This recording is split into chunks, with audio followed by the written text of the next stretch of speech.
In fact, the very word king itself would not be permissible to use for anyone were it not for certain texts in the Quran and Hadith that have allowed it to use for anyone. It would not be permissible.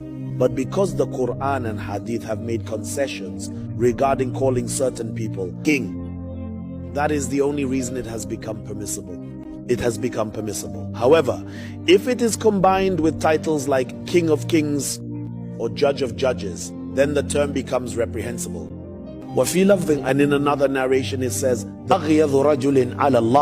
man most enraging to Allah, the man who incurs Allah's greatest wrath more than anyone else. A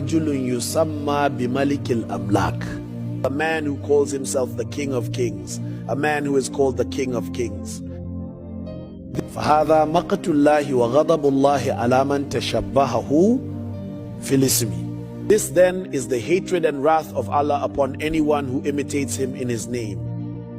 So you see, this is the anger of Allah, and his punishment is certain for anyone who imitates him in his name. الَّذِي لَا يَنْبَغِي إِلَّا لَهُ, a name that is not befitting for anyone but him. سُبْحَانَهُ مَلِكُ الْأَمْلَاكِ, glorified is he, the King of Kings. وَحْدَهُ وَهُوَ حَاكِمُ الْحُكَّامِ. وَحْدَهُ, Allah alone is the King of Kings. فَهُوَ الَّذِي يَحْكُمُ عَلَى الْحُكَّامِ, he alone is the Judge of Judges.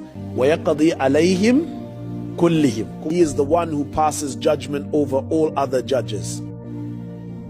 For he is the one who judges the judges, لَا غَيْرَهُ, and no one else. So if merely imitating Allah in his name alone incurs his wrath, what then of the one who tries to imitate Allah in his divine status of being worshipped?